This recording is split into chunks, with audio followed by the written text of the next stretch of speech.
Kalaburagi central ಜೈಲಿನಲ್ಲಿ ಕೈದಿಗಳ ಮಧ್ಯೆ ಮಾರಾಮಾರಿ ನಡೆದಿದೆ. ಬೆಂಗಳೂರು ಮೂಲದ ಕೈದಿ ಮತ್ತು ಸ್ಥಳೀಯ ಕೈದಿಗಳ ಮಧ್ಯೆ ಗಲಾಟೆಯಾಗಿದೆ. ಕ್ಷುಲ್ಲಕ ಕಾರಣಕ್ಕೆ ಬೆಂಗಳೂರು ಮೂಲದ ಕೈದಿ ವೆಂಕಟರಮಣ ಸ್ಥಳೀಯ ಕೈದಿಗಳಿಗೆ ಅವಾಚ್ಯ ಶಬ್ದಗಳಿಂದ ನಿಂದಿಸಿದ್ದಾನೆ. ಇದರಿಂದ ರೊಚ್ಚಿಗೆದ್ದ ಸ್ಥಳೀಯ ಕೈದಿ ಬೆಂಗಳೂರು ಮೂಲದ ಕೈದಿ ಮೇಲೆ ಹಲ್ಲೆಯನ್ನ ಮಾಡಿದ್ದಾನೆ. ವಿಡಿಯೋವೊಂದನ್ನು ರಿಲೀಸ್ ಮಾಡಿದ್ದಕ್ಕೆ ಕೈದಿ ವೆಂಕಟರಮಣನಿಗೆ ಪನಿಷ್ಮೆಂಟ್ ಸ್ಥಳಾಂತರ ಮಾಡಲಾಗಿತ್ತು. ಬೆಂಗಳೂರಿನ ಪರಪ್ಪನ ಅಗ್ರಹಾರ ಜೈಲಿನಿಂದ ಕಲಬುರಗಿ ಜೈಲಿಗೆ ವೆಂಕಟರಮಣ ವರ್ಗಾವಣೆ ಮಾಡಲಾಗಿತ್ತು. ಇದೀಗ ಗಲಾಟೆ ಬೆನ್ನಲ್ಲೇ ಜೈಲಿಗೆ ಎಸಿಪಿ ಸಹಿತ ಪೊಲೀಸ್ ತಂಡ ದೌಡಾಯಿಸಿ ಜಗಳವನ್ನ ಬಿಡಿಸಿದ್ದಾರೆ.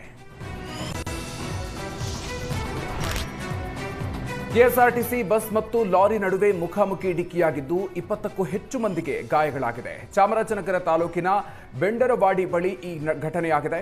ಬಸ್ ಹಾಗೂ ಲಾರಿ ಚಾಲಕರಿಗೆ ಗಂಭೀರ ಗಾಯಗಳಾಗಿದ್ದು ಗಾಯಾಳುಗಳನ್ನು ಚಾಮರಾಜನಗರ ಸಿಮ್ಸ್ ಆಸ್ಪತ್ರೆಗೆ ದಾಖಲಿಸಲಾಗಿದೆ.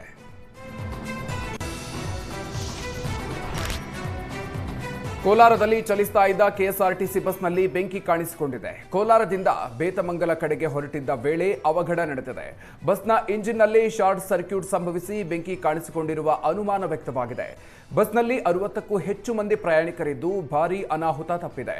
ಬೆಂಕಿ ನಂದಿಸುವಲ್ಲಿ ಸ್ಥಳೀಯರು ಹಾಗೂ ಪ್ರಯಾಣಿಕರ ಸಹಾಯದಿಂದ ಯಶಸ್ವಿಯಾದರು. ಕೋಲಾರ ಗ್ರಾಮಾಂತರ ಪೊಲೀಸ್ ಠಾಣೆ ವ್ಯಾಪ್ತಿಯಲ್ಲಿ ಈ ಅವಘಡ ಆಗಿದೆ.